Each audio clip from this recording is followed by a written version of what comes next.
నమస్తే. శ్రీ మాత్రే నమః. శ్రీ గురుభ్యో నమః. ఓం శం శనేశ్వరాయ నమః.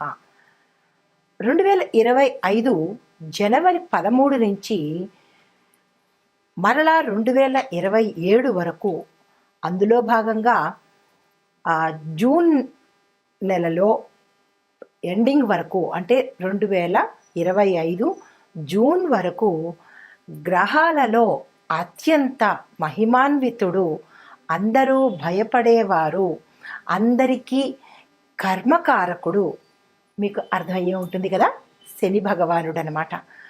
ఈ సంవత్సరం 6 నెలల పాటు శనీశ్వరుడు అందరికీ, మేషాది ద్వాదశ రాశుల వారికి విపరీతమైన భోగభాగ్యాలు, అష్టైశ్వర్యాలు, సంపదలు, ఇంకా ఒకటేమిటి, అన్నీ అనుగ్రహించడానికి తనదైన రీతిలో ఆ స్వామి తొందరగా వచ్చేస్తున్నాడు.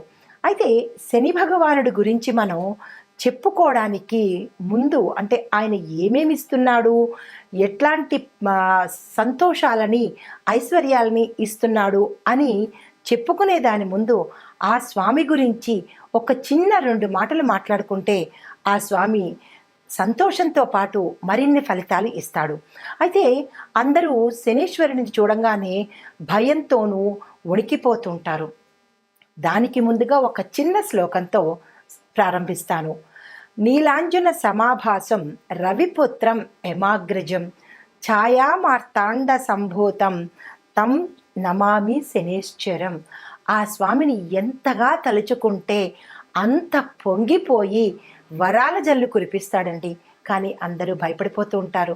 అయితే ఇతను కర్మప్రదాత, న్యాయదేవత అనే పేరు కూడా ఉంది. ఈయన సూర్యపుత్రుడు అన్నమాట. యమధర్మరాజుకి అన్నగారు.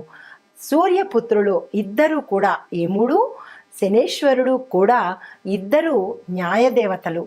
అంటే మనిషి యొక్క కర్మను ఎలాగా పరిపక్వం చేయాలి అనే దాంతో పాటుగా ఎక్కడికక్కడ మనిషి యొక్క కర్మలను నశింపచేస్తూ వాళ్ళని ఉత్తమంగా తీర్చిదిద్దడానికి వీరి ఇద్దరు న్యాయదేవతల కింద చెప్పుకుంటాము. అయితే అందులో శనేశ్వరుడు మన హిందూ వేద ఖగోళ శాస్త్రంలో నవగ్రహాలలో ప్రత్యేకమైన గ్రహము.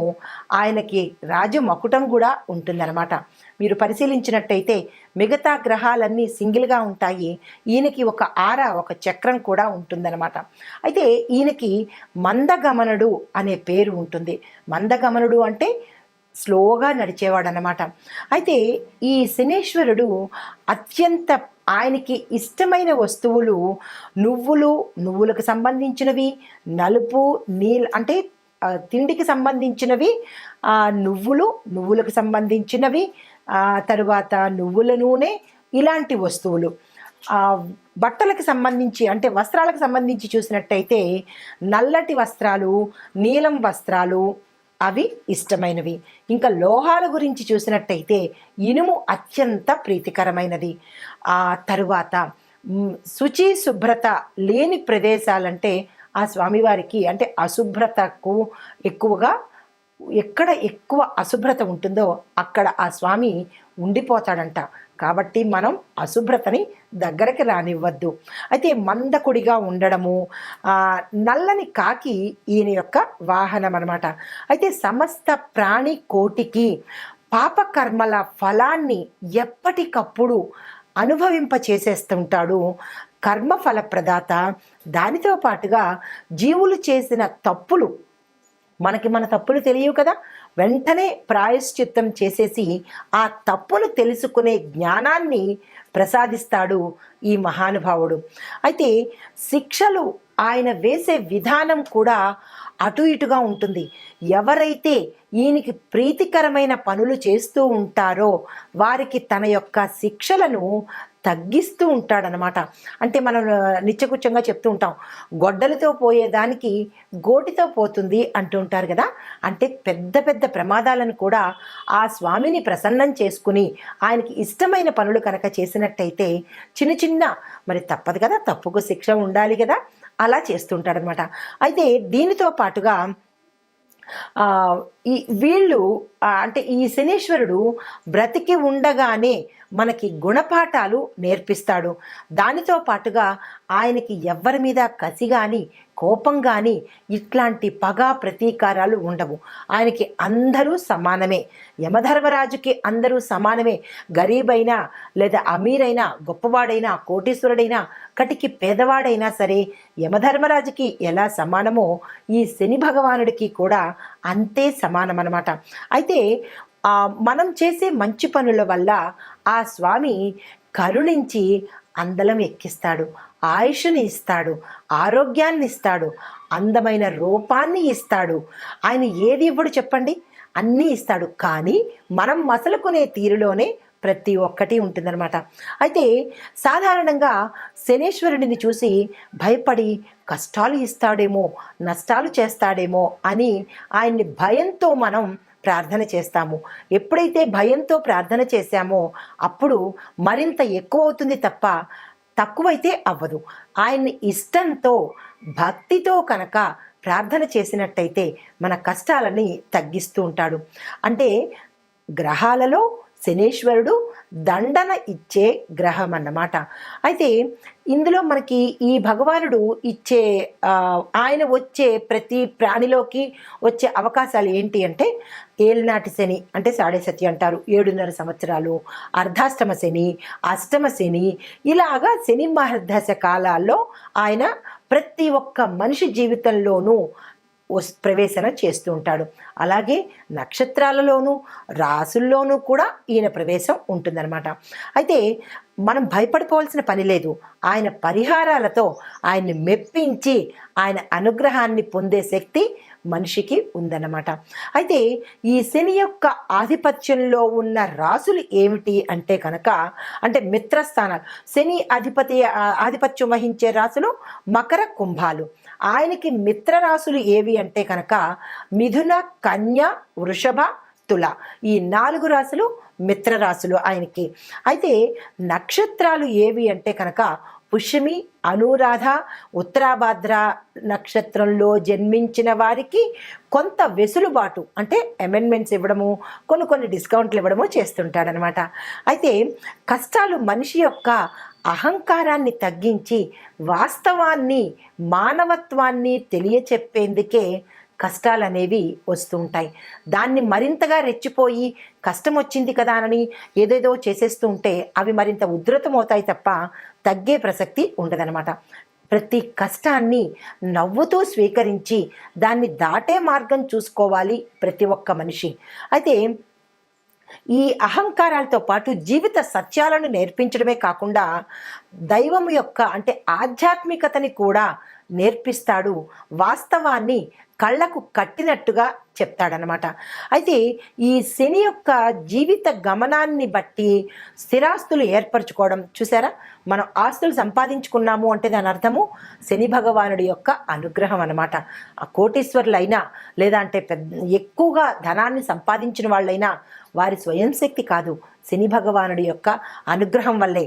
అవి మర్చిపోయి చిన్ని కష్టానికి ఆ స్వామిని తిట్టేస్తూ ఉంటారు. ఎదుటి వ్యక్తిని శనిలా దాపురించాడు, శనిలాగా వచ్చాడు, నాకు శని పట్టింది, ఇట్లాంటి మాటలతో ఆయన్ని తోలనాడతారు. అంటే మనిషి నైజం ఎలాంటిదంటే బాగా కలిసి వచ్చినప్పుడు నా అంతట వాడలేడు అని విర్రవీగుతాడు. చిన్న కష్టానికి ఎదుటి వాళ్ళ మీద నింద వేస్తూ భగవంతుని నిందిస్తూ ఆ గ్రహాలను నిందిస్తూ ఉంటాడు తప్ప తన యొక్క తప్పుని అస్సలు ఒప్పుకోడు. అందువల్లే కష్టాల తీవ్రతను అధిగమిస్తున్నాడు, ఇంకా ఎక్కువగా కష్టాలను పొందుతున్నాడు తప్ప తగ్గించుకునే ప్రయత్నము మనిషి చేయడం లేదు. అయితే ఈ కష్టాలను ఓర్చుకునే శక్తి మన శని భగవానుడు ఈ సంవత్సరంలో ప్రతి ఒక్కరికి ఇస్తున్నాడు. అయితే దీన్ని బట్టి మనం ఒక్కటిగా అంటే ఎట్లా అంటే ఎవరెవరికి ఈ శని భగవానుడు ఏ అంశాల్లో ఉన్నాడు, ఏ ప్రదేశాల్లో ఉన్నాడు అనే అంశాన్ని క్లుప్తంగా మీ అందరికీ తెలియాలిగా. అందరూ శనేశ్వరుడు అంటారు, కానీ ఆ శనేశ్వరుడు ఎక్కడ ఉంటాడు, ఎవరిని ప్రీతిగా చూసుకోవాలి అనే అంశాన్ని మీకు క్లుప్తంగా చెప్తాను. శని భగవానుడు గురించి తప్పనిసరిగా వివరిస్తాను. స్కిప్ చేయకుండా చూడండి, ఆ భగవానుడి యొక్క అనుగ్రహాన్ని పొందండి. అయితే ఆయన ఉండే ప్రదేశాలు తోటమాలి, రైతుల దగ్గర, లోహాలలోనూ, తోలు కలప వ్యాపారాలలోనూ, చంద్రుడితో కలిసి ఉన్న సివిల్ ఇంజనీర్ల డిపార్ట్మెంట్లోనూ, బిల్డర్స్లోనూ, సర్వేయర్లలోనూ, ఎక్స్రే టెక్నీషియన్స్ ఈ విభాగంలో పనిచేసే వారిలోనూ ఈయన కలిసి ఉంటాడు. రవితో కలిసిన అంటే ఈయన సింగిల్గా ఉండేది ఈ ప్రదేశాలు. రవితో కలిసి ఉంటే కనుక ఏ ఏ రంగాల్లో ఉంటాడు అంటే ప్రభుత్వ రంగంలో సేవలు చేసేవారు, గురువుతో కలిసి ఉంటే భూములు కొనుగోలు అమ్మకాలు చేసేవాళ్ళు, అంటే రియల్ ఎస్టేట్ల దగ్గర అన్నమాట, వాళ్ళ దగ్గర, గనుల యొక్క యజమానుల దగ్గర, సైంటిఫిక్ ల్యాబ్లో పని చేసే వారి దగ్గర, బ్యాంక్ సిబ్బంది దగ్గర, ప్రచారాలు చేస్తూ ఉండేవారి దగ్గర, అంటే అడ్వర్టైజ్మెంట్లు చేస్తూ ఉంటారు కదా, వారి దగ్గర ఎవరితో కలిసి ఉన్నప్పుడు, గురువుతో శని భగవానుడు కలిసి ఉన్నప్పుడు వీరి దగ్గర ఉంటూ ఉంటాడు. అయితే బుధుడితో కలిసి ఉన్నప్పుడు అంటే శని భగవానుడు సోలోగా ఉన్నప్పుడు ఇందాక చెప్పినవి, ఆ రవితో కలిసి ఉన్నప్పుడు ఇందాక చర్చించినవి, గురుడితో కలిసి ఉన్నప్పుడు ఇందాక చెప్పాను. ఇప్పుడు బుధుడితో కనుక శని భగవానుడు కలిసి ఉంటే ఎలాంటి వారి ఫలితాలు ఇస్తాడు అంటే, రచయితల దగ్గర, శాస్త్రవేత్తల దగ్గర, కలప కోసేవారి దగ్గర, ఉపాధ్యాయుల దగ్గర, సెన్సార్ బోర్డు సభ్యుల దగ్గర, సిఐడి డిపార్ట్మెంటు, సిబిసిఐడి డిపార్ట్మెంట్ ఉంటుంది కదా, వారి దగ్గర, అంటే వారి డ్యూటీ ఏంటి, శిక్షలు వేసే డ్యూటీ అనమాట. కాబట్టి అలాంటి వారి దగ్గర ఉంటారు. ఇలాంటి డిపార్ట్మెంట్ వాళ్ళు పనిచేసే వాళ్ళ దగ్గర, అంటే ఈ రంగాలలో శని భగవానుడి యొక్క రంగాలన్నమాట. అయితే ఇప్పుడు మన ఖగోళ శాస్త్రం ప్రకారము 2025 సంవత్సరంలో ఎక్కడెక్కడ ఏ గ్రహాలలో సంచారం చేస్తున్నాడు అనే అంశాన్ని పరిశీలన చేద్దాం.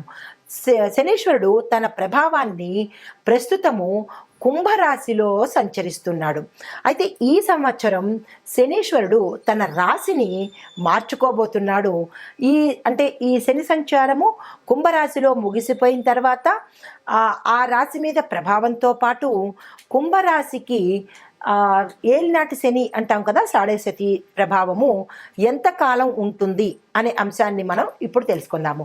అయితే ఈ కుంభరాశిలో శని ప్రవేశం జరిగినప్పుడు ఎప్పుడు జరిగింది అంటే కనుక, ఈ శనీశ్వరుడు జనవరి 17, 2023 సంవత్సరంలో కుంభరాశిలోకి ప్రవేశం జరిగింది. అంటే 2 సంవత్సరాలు కుంభరాశిలో అయ్యిందన్నమాట. ప్రస్తుతం కుంభరాశిలో ఏలినాటి శని భాగంలో 2వ దశ కుంభరాశి వారికి జరుగుతోంది. దీనితో పాటు ఈ గమనంలోనే మీనరాశిలోకి సంచారం చేశాడు. అంటే మీనరాశిలోకి శని సంచారం చేసినప్పుడు కుంభరాశి వారి మీద శని ప్రభావము కొంత తగ్గిపోతుంది, అంటే తీవ్రత తగ్గుతుందన్నమాట. దీనితో భాగంగా 2025 ఈ సంవత్సరము మీనరాశిలో సంచారం చేస్తూ ఉండడం వల్ల కుంభరాశి వారికి చివరి దశ వచ్చేసిందనమాట.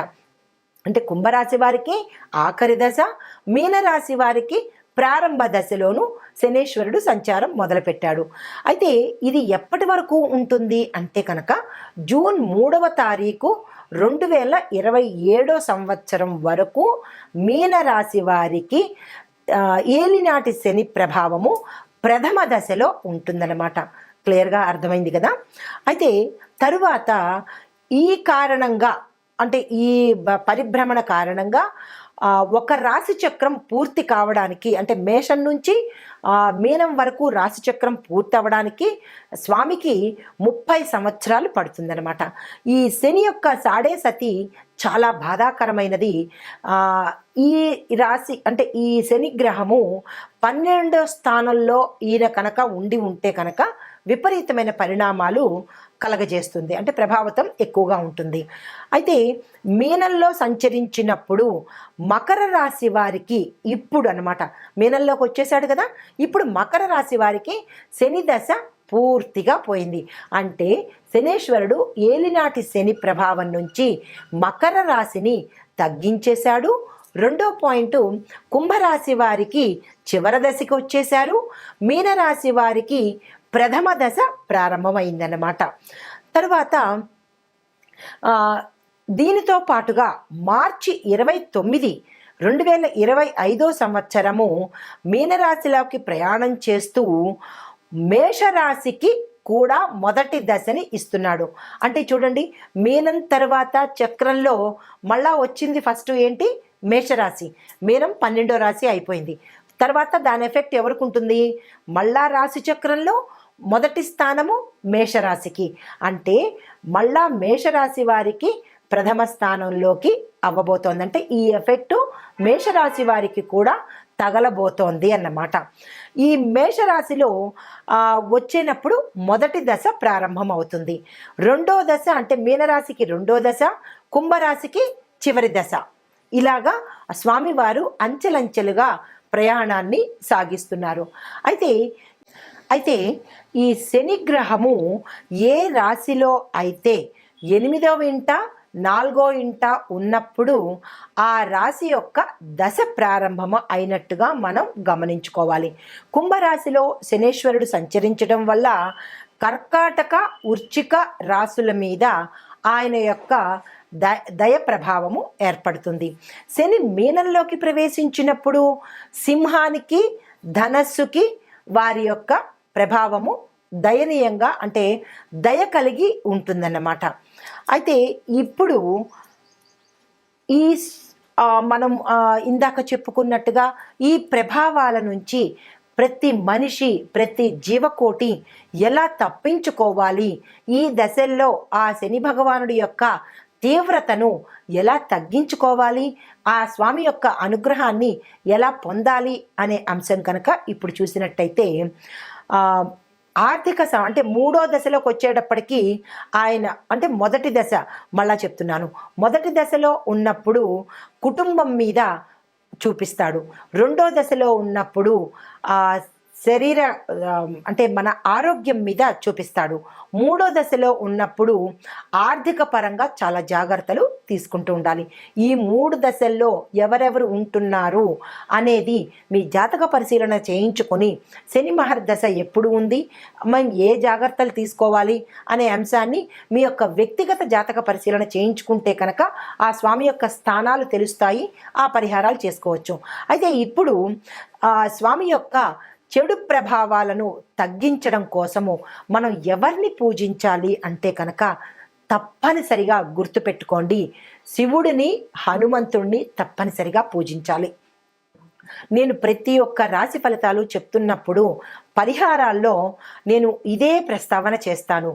ఎక్కువగా శివుణ్ణి పూజించండి, ఆంజనేయ స్వామిని పూజించండి అనే ప్రస్తావన ఎక్కువ తీసుకొస్తాను. ఎందుకు అంటే కనుక ఈ ఇద్దరే మనకి శని ప్రభావాన్ని తప్పించగలిగిన వారు. ఎప్పుడూ ఈమె ఇదే చెప్తూ ఉంటుంది, ఇంకొక పరిహారం చెప్పదా అని మీకు విసుగు రావచ్చు. కానీ మిగతా పరిహారాలు చెప్పినా కానీ అది ఫలితం లేకుండా ఏదో చెప్పాలన్నట్టే ఉంటుంది తప్ప మీకు ప్రయోజనం అయితే చేకూరదు కదా. అందుకని ఈ ఇద్దరిని తప్పనిసరిగా 2025లో ప్రతి రాశి వాళ్ళు కూడా తప్పనిసరిగా ఈ 2 పరిహారాలు, మిగతావి మీ యొక్క జాతక పరిశీలన బట్టి ఆ పరిహారాలతో పాటు ప్రతి ఒక్కరూ కూడా వీరిద్దరిని పూజించాలి, ప్రదక్షిణలు చెయ్యాలి, వారికి ఇష్టమైన పనులు చెయ్యాలి. అప్పుడే శని భగవానుడి యొక్క తీవ్రత తగ్గుతుందన్నమాట. అయితే శని భగవానుడికి ప్రీతికరమైన పనులు ఏమిటి అంటే కనుక, అంటే ఆయన్ని ప్రసన్నం చేసుకోవడానికి ప్రీతికరమైన పనులు మన కింది స్థాయి వారిని గౌరవించడము, వారిని ప్రేమించడము, వారికి సదుపాయాలు కలగచేయడము, ఇలాంటివి ఏవైనా మీ యథాశక్తి చేసినట్టయితే శని భగవానుడు చాలా ప్రీతి చెందుతాడు. ఇదే అంశాన్ని నేను రాశి ఫలాలు చెప్పేటప్పుడు ప్రతి ఒక్కళ్ళకి ఇది తప్పనిసరిగా చేసుకోండి అని విన్నవించుకుంటాను. ఎందుకు అంటే ఆ స్వామి యొక్క అనుగ్రహం పొందాలి అంటే ఇంతకు మించిన మార్గం లేదు. అంటే మన ఖగోళ శాస్త్రంలో ఈ నవగ్రహాలకి ఏ గ్రహానికి సంబంధించిన ప్రత్యేకత వారికే ఉంటుంది. అంటే చంద్రుడికి, సూర్యుడికి, ఇలా నవగ్రహాలకి ఎవరి ప్రత్యేకత వారికే ఉన్నప్పటికీ అన్నిట్లోనూ ప్రత్యేకమైన గ్రహము శని భగవానుడు అనమాట. ఎందుకు అంటే ఈయన గమనము 19 సంవత్సరాలు ప్రయాణం చేస్తాడు కాబట్టి చాలా స్లోగా పెడుతూ ఉంటాడు. మిగతా గ్రహాలు పరిహారాలతోనే అనుగ్రహిస్తారు. ఈ పరిహారం బుధుడికి పరిహారము, గురుడికి పరిహారము, దానాలు ఇచ్చేస్తే అనుగ్రహం ఉంటుంది. కానీ ఒక్క శని భగవానుడు మాత్రమే మీ తోటి వారిని ప్రేమించడము, మానవత్వం కలిగి ఉండడము, నీతి నిబద్ధత న్యాయము కలిగి ఉన్న వారి జోలికి ఈయన అస్సలు వెళ్ళడు. కర్మకి తగ్గ ఫలితాన్ని ఇస్తాడు కానీ తీవ్రతను అయితే ఇవ్వడు. అందుకే ప్రతి ఒక్కరూ తమ దైనందిన జీవితంలో మనం అలవాటు చేసుకోవాల్సింది మన సాటి వారిని, తోటి వారిని మోసం చెయ్యకుండా, మన కింది స్థాయి వారిని, మన పని వారిని, కొంతమందిని అంటే మనకి బీదవాళ్లను, మన పని వాళ్ళను, ప్రతి ఒక్క మనిషిని గౌరవంతో చూడాలి, మోసం చెయ్యకుండా ఉండాలి. న్యాయబద్ధమైన నిబద్ధత కలిగిన జీవితాన్ని ఎవరైతే కొనసాగిస్తూ ఉంటారో వారికి శని భగవానుడి యొక్క కష్టాలు ఎలా ఉంటాయంటేట, ఎండలో వెళుతున్నప్పుడు చల్లని చిరుగాలి ఎలా ఉంటుంది, చల్లగా హాయిగా ఎలా ఉంటుందో అలా అనుభవింపచేస్తాడంట.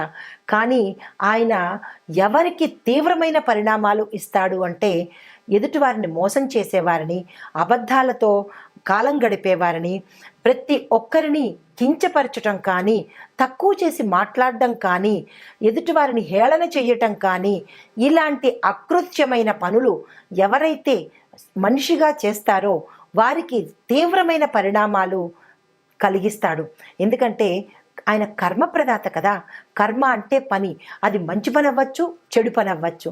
కాబట్టి ఇక నుంచైనా ప్రతి ఒక్కరూ నీతిబద్ధమైన జీవితాన్ని, న్యాయబద్ధమైన జీవితాన్ని అలవరుచుకోవడంతో పాటు సాటి వారిని, అది ఎవరైనా కావచ్చు, మనకన్నా తక్కువ కావచ్చు, మనకన్నా ఎక్కువ కావచ్చు, ప్రతి ఒక్కళ్ళని గౌరవించడం నేర్చుకున్నట్టయితే కనుక ఆ స్వామివారి అనుగ్రహానికి చెప్పక్కర్లేదు, ఆయనే తగ్గించేస్తాడు. కానీ తీవ్రత పడుతున్నాము. కొంతమంది అంటూ ఉంటారు, మాకు బాగా కష్టాలు వచ్చేస్తున్నాయండి, ఒకదాని మీద ఒకటి వస్తున్నాయి అంటే అది మీరు చేసుకున్నదే కదా, ఆయన ఏమీ ఇవ్వలేదు కదా. మనం ఏ కర్మ అయితే చేస్తామో అదే తిరిగి మనకి వస్తుంది. అది సైన్స్ పరంగా చూసినా కానీ న్యూటన్ లా అంటారు కదా, అంటే ఇంగ్లీష్ వాడు చెప్తే మన బుర్రకు తొందరగా ఎక్కుతుంది, మన వాళ్ళు చెప్తే మనకి తొందరగా ఎక్కదు. కాబట్టి ఏదైతే మనం గోడకి కొడతామో తిరిగి అదే ఫోర్స్లో తిరిగి మనకి వస్తుందన్న విషయము ప్రతి ఒక్కళ్ళకి తెలుసు. కానీ మన ఎదుటి వాళ్ళకి చేసే పనిలో కానీ, ఎదుటి వాళ్ళకి చేసే మోసంలో కానీ, ఎదుటి వాళ్ళని హింస పెట్టడంలో కానీ ఈ ఒక్క చిన్ని సూత్రాన్ని మనం మర్చిపోతున్నాము. ఆ మర్చిపోవడం వల్ల మనకి 100కి 10,000 రెట్ల వేగంతో ప్రతి ఒక్కటి అందుబాటులోకి వస్తుంది. కాబట్టి ఒకరిని హేళన చేయడం కానీ, కొంతమంది అన్ని రంగాల్లోనూ ఉన్నారు. కొంతమంది ఎదుటి వాళ్ళని హేళన చేయడము, వాళ్ళని తగ్గించడం కోసం, వాళ్ళ పేరు పోగొట్టుకోవడం కోసం, లేదా వాళ్ళ మీద బురద జల్లడము, వారిని అపకీర్తి పాలు చేయడము, ఇలాంటి పనులన్నీ చేస్తూ మళ్ళా మేము శని బాధలు పడుతున్నాము, పరిహారాలు చెప్పండి అంటే దాని అర్థం ఏమిటి ఉంటుంది? మనం చేసే పనుల వల్లే మనకి రిఫ్లెక్షన్ వస్తుంది. కాబట్టి ఇక నుంచైనా ఎదుటివారి ముందు లేదా ఎదుటివారితో మీ యొక్క ప్రవర్తన మంచుకోవడము, ప్రత్యక్షంగా కావచ్చు, పరోక్షంగా కావచ్చు, ఇంకా ప్రత్యక్షంగా కన్నా పరోక్షంగా వెన్నుపోటు పొడవడము, వారిని అపకీర్తి పాలు చెయ్యడము, వారి మీద దుర్భాషలు ఆడడము, ఇవన్నీ చేస్తూ మనకి మళ్ళా బాధలు వచ్చాయి అంటే రావా? మరి మీరందరూ ఒక్కసారి పునఃపరిశీలన చేసుకోండి. అంటే చెప్పినప్పుడు ఇబ్బంది కలగచ్చు, అంటే వాస్తవాన్ని కఠినంగా ఉన్నా కానీ చెప్పక తప్పదు. ప్రతి ఒక్కళ్ళు మారండి. మీ యొక్క నేచర్ని, మీ యొక్క మనస్సుని లేదా మీ యొక్క నైతిక ప్రవృత్తిని మార్చుకుంటే శని బాధలే కాదు, ఏ బాధలు ఉండవండి. తదుపరి రాశి వృషభ రాశి. ఈ రాశిలో ఉండే విద్యార్థులకు శని భగవానుడు ప్రసాదించే అనుగ్రహము, చదువులో ప్రగతి సాధిస్తారు, స్కాలర్షిప్స్ వస్తాయి, క్యాంపస్ ఇంటర్వ్యూస్ సెలెక్ట్ అవుతారు, విదేశాలు వెళ్ళే అవకాశం కూడా గోచరిస్తోంది. ఉద్యోగస్తులకు చూసినట్టయితే పదోన్నతులు వస్తాయి, ప్రమోషన్స్ వస్తాయి, ప్యాకేజీ పెరుగుతుంది, వాహనాలు కొనుక్కుంటారు, ఇళ్ళు కొనుక్కుంటారు, కొంతమంది భూములు కొనుక్కుంటారు. గతంలో ఏదైనా అప్పుల బాధ కనుక ఉండి లేదా ఈఎంఐలు కట్టలేకపోవడం కానీ, ఏవైనా మీకు సంబంధించిన మనసుకు కానీ శరీరానికి కానీ ఆర్థికంగా కానీ ఏవైనా ఇబ్బందులు పడి ఉంటే కనుక వాటి నుంచి ఈ రోజు అంటే ఈ సమయంలో శని భగవానుడు సంచార సమయంలో మీకు మంచి ఫలితాలు ఇస్తున్నాడు. దీనితో పాటుగా ఉన్నతాధికారుల మెప్పును కూడా మీరు పొందబోతున్నారు. వ్యవసాయదారులకు పంటలు సంతృప్తికరంగా ఉంటాయి, లాభాలు వస్తాయి, దిగుబడులు మంచి రేటు పలుకుతాయి, మార్కెట్లో మీ పంటకు గిరాకీ కూడా పెరుగుతుంది. చాలా సంతోషకరమైన వాతావరణంలో రైతులు ఉండబోతున్నారు. తరువాత ఏవైనా కొత్త పంటలు వేయడానికి ఈ మాసం చాలా చక్కని, అంటే ఈ మాసము అంటే శని భగవానుడు సంచరించే ఈ సమయంలో విశేషమైన ఫలితాలు పొందుతారు. కాబట్టి మీరు ఆ ప్రయత్నాలు చేసుకోండి. వ్యాపార వాణిజ్య రంగాల్లో ఉన్న వారికి భాగస్వామి వ్యాపారాలు కలిసి వస్తాయి, పెట్టుబడులు మంచిగా కలిసి వస్తాయి. దీనితో పాటుగా మీరు వ్యాపార విస్తరణకు కానీ లేదా కొత్త బ్రాంచీలు పెట్టడం కానీ ఇలాంటివి ఏమైనా చెయ్యాలి అని అనుకుంటే కనుక ఈ శని భగవానుడి యొక్క సంచార సమయంలో కనుక చేసినట్టయితే విశేషమైన ఫలితాలు ఇస్తాడు, లాభాలను కూడా తెచ్చి ఇస్తాడనమాట. దీనితో పాటు మరొక చిన్న విషయము, మీరు పేర్లు మార్చుకోవాలన్నా లేదా ఈ చేస్తున్న వ్యాపారం నుంచి మరొక వ్యాపారం పెట్టుకోవాలన్నా కానీ ఈ సమయం చాలా అనుకూలమైన సమయము. ఆ దిశగా ప్రయత్నాలు చేసుకోండి. ఆరోగ్యపరంగా చూసినట్టయితే గతంలో కనుక ఏవైనా అనారోగ్య బాధలు ఉంటే కనుక ఈ సమయంలో శని భగవానుడు ఆరోగ్యాన్ని కూడా మీకు ప్రసాదించబోతున్నాడు. చిన్న చిన్న అనారోగ్యాలు అదే అందరికీ కామనే కదా, జలుబు, దగ్గు, తలనొప్పి ఇలాంటివన్నీ కామనే కాబట్టి దాని గురించి విచారించాల్సిన పని లేదు. ఆరోగ్యపరంగా చాలా చక్కగా ఉండబోతోంది ఈ సమయంలో. తదుపరి కుటుంబ సమయంలో కనుక చూసుకున్నట్టయితే కుటుంబ వాతావరణము అన్యోన్యకరమైన వాతావరణం ఉంది. శుభవార్తలు వింటారు, ఆకస్మిక ధనప్రాప్తి కలుగుతుంది. తర్వాత భార్యాభర్తల మధ్య అన్యోన్యమైన వాతావరణం ఉంటుంది. వివాహాలు కాని వారికి వివాహాలు అయ్యే యోగం కనబడుతుంది. సంతానం కోసం ప్రయత్నం చేసే వారికి సంతానం కలుగుతుంది. దానితో పాటుగా మీరు ఏవైనా కొనుక్కోవాలన్నా, అంటే స్థిరాస్తులు కావచ్చు లేదా భూమి, ఇల్లు, వాహనాలు, వస్తువులు ఏదైనా కొనుక్కోవడానికి ఇది చాలా చక్కని సమయము. ఆ స్వామి మీకు అనుగ్రహం చేస్తున్నాడు. లేదా కోర్టు వ్యవహారాల్లో ఇరుక్కున్న వాళ్ళు లేదా భూ తగాదాల్లో ఇరుక్కున్న వాళ్ళకి కూడా ఆ స్వామి మీ పట్ల ఉదారత చూపించి ఆ కేసుల నుంచి తప్పిస్తాడనమాట. దీనితో పాటుగా ఎవరైనా పుత్ర సంతానం కోసం ప్రయత్నం చేసేవాళ్ళు, సంతానం కోసం ప్రయత్నం చేసే వాళ్ళకి కూడా ఆ స్వామివారి యొక్క అనుగ్రహం వల్ల అవి పొందే అవకాశము, మీ తీరని కోరికలు, అంటే మంచి కోరికలే సుమా, మీ యొక్క తీరని మంచి కోరికలు కూడా ఆ స్వామి యొక్క అనుగ్రహంతో తీరతాయి. తరువాత ఐటీ రంగంలో ఉన్న వాళ్లకు, సినీ టీవీ నటీనట వర్గం వారికి కూడా చాలా చక్కని అనువైన సమయము. ధనప్రాప్తి కలుగుతుంది. నూతన ఉత్సాహంతో కొత్త కొత్త అవకాశాలు వస్తాయి. నిర్మాతలకు, డైరెక్టర్లకు కూడా మంచి పేరు ప్రఖ్యాతలతో పాటుగా ధనం వచ్చే అంశంతో పాటుగా మీ యొక్క పేరు ప్రతిష్టలు అన్ని రంగాలలో వాళ్ళకి, అన్ని ప్రదేశాలకి మీ పేరును ఘనకీర్తిగా పొందే అవకాశం కనబడుతోంది. దీనితో పాటు రాజకీయ నాయకులకు చూసినట్టయితే మీ యొక్క నాయకత్వ ప్రతిభ మెరుగవడంతో పాటు మంచి మంచి పదవులను పొందడము, కీలకమైన స్థానాల్లో మిమ్మల్ని ఎంపిక చేసుకోవడంతో పాటు ప్రజల యొక్క మద్దతు, మీ యొక్క అధిష్టానం యొక్క మద్దతు, దానితో పాటుగా గౌరవ ప్రతిష్టలు పొందుతారు. కీలకమైన పదవుల్లో మీరు అపాయింట్ అవుతారు. కానీ ప్రజలకు ఇచ్చిన మాట కానీ, అధిష్టానానికి ఇచ్చిన మాట కానీ, ప్రభుత్వానికి ఇచ్చిన మాట కానీ నిలుపుకునే బాధ్యత మీ మీదనే ఉంది.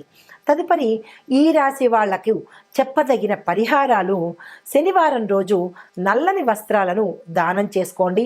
నవగ్రహ ఆలయాలను సందర్శనం చేయడంతో పాటుగా నల్ల కుక్కలకు, కాకులకు మీకు తోచిన ఆహారాన్ని సమర్పించండి. నల్లని ఆవులకు కూడా మీ యథాశక్తి గ్రాసాన్ని తినిపించండి.